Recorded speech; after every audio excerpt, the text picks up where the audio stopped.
Hi, I'm Cappy from Always in Stitches in Noblesville, Indiana, and we did a previous video that showed you a little bit about English paper piecing. I had kind of jumped into this adventure unknowingly, didn't realize I was going to get into it and enjoy it, and it's just been such a fun thing. And so we decided we would kind of do a progress report on how this experience is going for me, because if you guys are going into it, you know, I'll teach you what I learn as I learn. That's the best way for all of us to share what we know. So here's, if you saw me last time, I think I just had the center done. So here's my progress. Believe it or not, I've actually done this over maybe 2 weeks, just stitching in the evenings for a couple hours and cutting the little pieces. And I'm so enjoying I think it's because I get to use a glue stick. It goes back to kindergarten and first grade when you get to first play with glue. I'm enjoying using the glue stick. I'm enjoying the fussy cutting part of this. If you look, there's like flowers and they're all going the same way. I've got the owl's eyes or the moth's eyes are kind of peeking out, depending if it's an owl or a moth, what you think. And the blooms going just right here, the dots here and the lines. I'm going to tell you how I did some of that. But I'm loving the artistic part of this. I'm loving how I can create as I go, and it's varied. I'm stitching a little bit, I'm cutting a little bit, I'm gluing a little bit. I tend to have issues with my wrists and my hands bother me, so if I'm sewing and my hand starts hurting, I can stop and I can cut some fabric out, and it helps with that carpal tunnel kind of issues. So anyway, that's my project so far. I'm going to kind of lay it over here, and then just to talk a little bit about the pattern. The pattern I'm actually using is Tula Nova. And this is kind of what got me in trouble. I saw the pattern and got the pattern into the shop, and when I opened the pattern it said all English paper piecing, and I just kind of melted because I've done foundation paper piecing and I didn't enjoy it. I like the accuracy of it, but I didn't enjoy foundation paper piecing. And so because I wasn't familiar with it, I thought this was going to be foundation paper piecing, which is not the same as English paper piecing. Foundation is where you have a flat piece of paper and you sew on the lines and lay your fabric and flip it all around. I've done that and I don't particularly enjoy it. So when I got this pattern, I'm like, oh, I'll just sew it on my sewing machine and pretend that it's paper piece. Well, no, that doesn't work. You actually have to do this technique. So that's how I got into it, even kind of by accident. So this is the pattern I'm working with, which is a wonderful pattern. It's been around for a while. It's one we can order for you in the shop if you'd like to play. And what comes with this are all the little templates. Well, these aren't templates. These are actually the pieces that you put your fabric around. So these came with it in every shape and size, and there's literally about 1,000 of these to make the entire quilt top. But these are repurposed. You can use them again and again. So those come in the pattern. And then additionally, I bought this template set, which is designed specifically for this pattern. And I'll tell you what, these templates are awesome, because I can do some of the fussy cutting parts that I need to do to get it match exactly. And here's what I'm talking about. If you look at my stars, and if Peter can come in on one of my stars here. When you look at this star, there's a teal line on every single side, okay? And that's kind of the point. In the purple one, it's a purple line. There's a purple line on every single side, okay? And that's that point, because it's a stripe, I wanted them to all go the right direction. So in order to make that happen, I also have a light box that I use, which I didn't bring today, but it's helpful too. But we'll talk about the light box maybe in a subsequent one. But for instance, to make these stripes and have that stripe come out every time in exactly the spot I wanted it, I used this template, which is bigger than my paper piece. So when you look at the template, there's my template, okay? It's the piece E. There's the piece I'm going to put the paper on. And when you look at the back of the piece, there I've wrapped the fabric around it. And I'm going to show you how to get to that place. So here's what I do. I take my template, and I know I want this little purple line, or in this case, this little aqua line, every time in my piece. So, and see, I don't have to press it. Here's the other part. I hate to press things. I can just use wonky pieces because they flatten themselves out. So if I want to replicate that piece, I lay this template every time right on that blue line. So when I cut it out, I get that same shape. And so this template allows me to make sure I cut the same piece every time when I fussy cut a piece to make it match.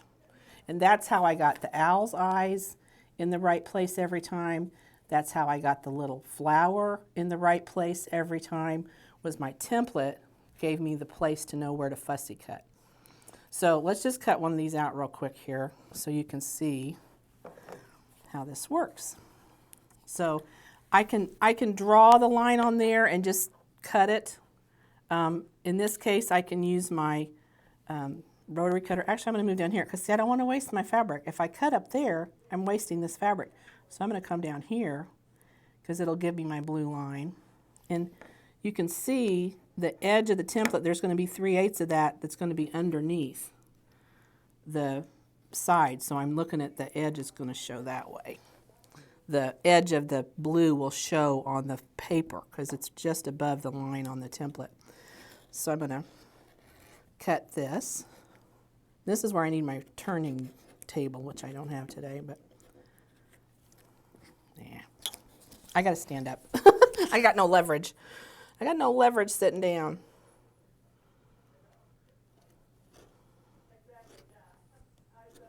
And this is kind of wasting a lot. I would probably be more likely to draw this on there and cut it. But you get the idea. I'm using the template to get the shape that I want and to get the part of the picture that I want. And then I'm going to take my, so this was my template, okay? And then this is my piece. So I'm going to lay this inside, just like that. I'm going to take my glue stick. And I tell you what, I wasn't real sure about this glue stick thing because I thought, well, it's going to continue to stick to the fabric after the fact, but it doesn't. The trick is a light touch. I mean, you literally just kind of run a little bit this way, a little bit that way, and I pull that up just like that.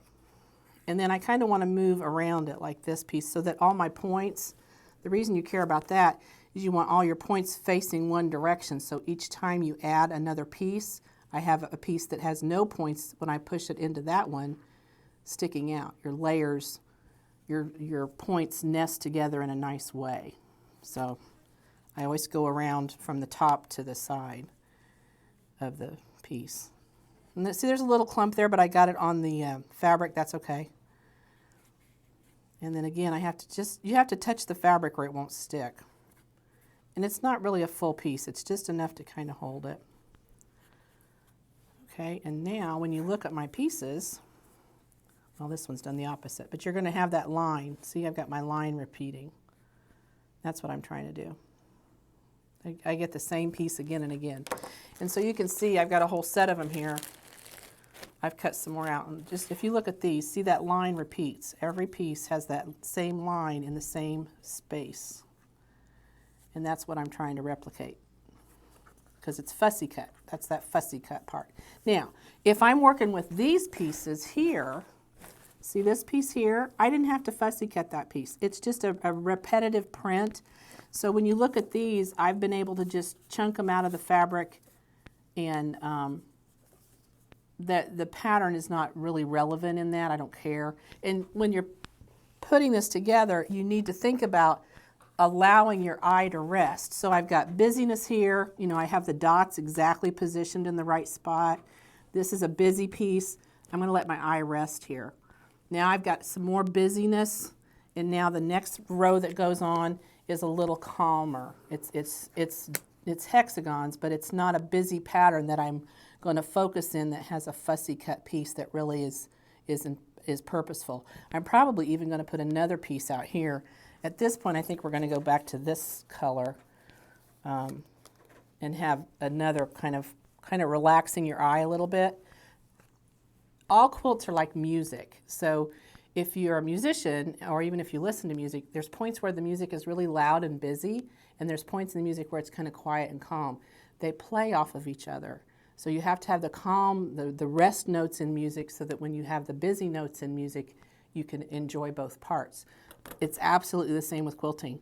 You need to think about giving your eye a place to rest in a quilt and giving your eye a place to be busy looking at things. So as I pick my fabrics, I'm trying to be considerate of having a place where the eye rests between the busyness. So that's kind of the construction of the quilt itself. Then the actual stitching, this is a whole nother ball game. I'm a terrible seamstress. I'll just tell you that's the truth. I do everything great on machine, but hand stitching has never really been my thing. So when I found out I had to make these stitches 1/16 of an inch apart, yeah, right, and that they had to be extremely tiny, I thought, I will never do that. So, but I am, and I'm really enjoying it. What I've learned is I have to use the color that's the lightest when putting them together, and you can tell in the center here. Let's find one where I did it wrong, because that's how we learn. And I'm leaving it in there because this is the development of my skill, and so it's a record of what I've done. But you can see on some of these, you can see my stitches because I used the wrong color. Here, this is it right here. So in this, between these two pieces, I should have used the cream instead of the blue because the stitches really show there.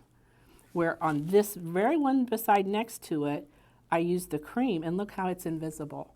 So your thread selection really does make a difference. And I've learned always go to the lighter color.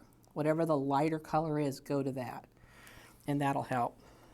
Because when you're adding all these together, it kind of makes it crazy. So here's the other thing I learned about thread. I'm working with an 80 weight thread, and these come in these little boxes. This is glorious handwork. It's by Aurifil, and what I like, there's two sets, and they kind of have some brights, and then they have some basics.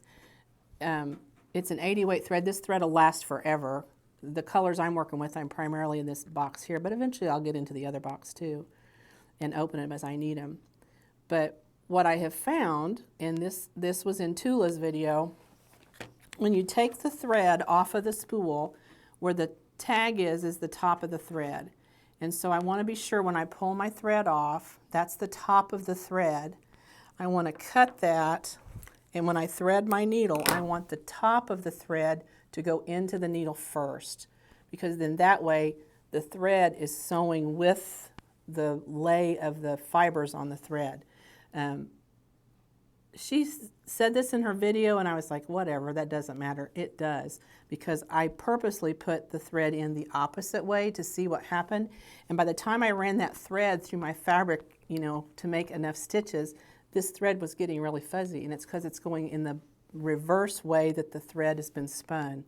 And so I'm real careful when taking my thread off the spool that it's going the right direction, and I thread it with the top of the thread going in. So at this point, I'm still using the same needle I started with, which is, I guess, a little strange. People are harder on needles maybe than I am, but I haven't had to change needles yet. So we'll talk about needles next time because I've got to learn more about needles. But if I can have Peter come in close, I'm going to show you these stitches. And this is the part that I sit under a really bright light at home, and I got my eyes checked because of this, so what's that tell you? But when you take your stitches, they're quite literally just a couple of threads and a couple of threads in the edge of that. I mean, I am just barely picking up a thread on either side. And it's not going into the paper, it's going into the fabric that just hangs out over that edge. It's the littlest amount. You can't even imagine hardly. And I'm just going to push that through, and I'm going to do that again. And I'm going to take just the teeniest, just a couple little threads. And now I'm talking about it, I can't do it because I'm thinking too hard. But I'm just going to take a couple little threads and a couple little threads because I want that stitch to just be invisible on the other side. So now that I've done a bunch of these, I started getting, and you'll see, I've got all these sores on my fingers. And so what's the solution? Well, I've had a thimble that I used for years. Well, that's not true. I didn't use it because every time I put it on my finger, whatever finger I put the thimble on, I wouldn't push with that finger anymore. So when I was doing this, I went and got this thimble out because I've probably had it for 40 years. And of course, that's exactly what I did. When I put the thimble on this finger, it wouldn't work. So I put it on this finger, and that didn't work. I put it on that finger. I mean, it was hopeless. So I came into the store and I got these thimblets. I thought, okay, let's try this. It's a little glue-on silicone, probably adhesives, it doesn't say, but it's clear. You probably can't even see it, but it's clear. Mm-hmm. It shows up. Does it? Okay. And you can put that, and so I waited till I had a really tender spot and I put that over it, and that's just like a little piece of plastic now on that. And I'm like, oh, that's pretty good. And it did, because I could put it on 2 or 3, like sometimes I push with this finger, sometimes I push with that finger. So I put that plastic on there and I could push, and I liked it, except this is real slippery. So when the needle pushes against it, it tends to slide. It just slides right off of it. It's like a little sled going down a snow hill. It's like, wah, you know. So I thought, okay, no, that's not my favorite. I'm not real thrilled with those, but that's okay. I'll find something to do with them. So then I found this. This is called the Ultra Thimble, and I kind of like this. It's because it's the same principle. You have a dot, but this is metal. It's just like my other metal thimble, and it has little divots in it. So when the needle, when I'm pushing against the needle has a place to land, and it actually doesn't slide. It stops it, and I can push it through. And it comes with this like super glue kind of thing that you peel this off and you put it on the back of there, and then you stick it on your finger. Supposedly you can reuse these and re-stick them. I've not been very successful with that, so I'm hoping I can find out if I can buy more of these little things, because once I buy the metal part, I don't need the metal part again. I just need more adhesive. So I'm working with that. I'll let you know how that turns out when we do our next video. So that's been the whole thimble thing. And then the other thing, and I talked about them before, and now that I've used them, I really get it, is these so tight little magnets. Oh my goodness. Here's what I found is they are the best, because, for instance, on this one, when I'm sewing along here, these guys are flapping up in the breeze. They're in my way. And all I have to do is take my magnet now, and I just, you know, fold them down and magnet it out of the way. Okay, so see, I took the magnet and that laid those down. Now I can keep sewing along here, and I don't have all those pieces sticking up. All that messiness is gone. So if I didn't put that on there, then those are going to stick up and they're going to kind of catch. So I'm trying to keep this as flat as possible when I sew that little seam there. So I think that's all my tricks this week. I'm loving this. If you haven't done English paper piecing, you know, there's a lot of videos out there. Sue Daly does some nice ones. Tula does a really good one. And I'm happy to help. I don't know much about it, but I'm learning. And so I'm just happy to take you along with me on the journey. I think this is going to be something we're going to see a lot more of. It's very transportable, because I can take like this stack now of these with me. And, you know, if I'm waiting in line to pick up the kids at the bus stop or whatever, I can have these. I can sew some of these together. I don't have to bring all this with me. I can put this in my pocket, sit in the doctor's office, sew this up, and I'm ready to go with my next piece. So I really can see that this is a benefit for people who don't maybe want to invest a lot of money in a project and don't want to, but have the time that they want to occupy their hands. So it's fun. If you've got any questions or anything, we're happy to try and answer. 317-776-4227 is the phone number here at the shop. My name's Cappy, and we've got a lot of other people on staff that would be happy to help you with anything. And if you've seen anything here you would like to purchase, orders, ORDERS, at alwaysinstitches1.com is an email. You can say, hey, I saw the video and I need to order the templates or the pattern or anything I've shown you. We'll be happy to get that for you. So that's it for now. We'll give you an update again in a couple weeks and see how much farther I get and what else I've learned. So thanks for watching. Happy stitching.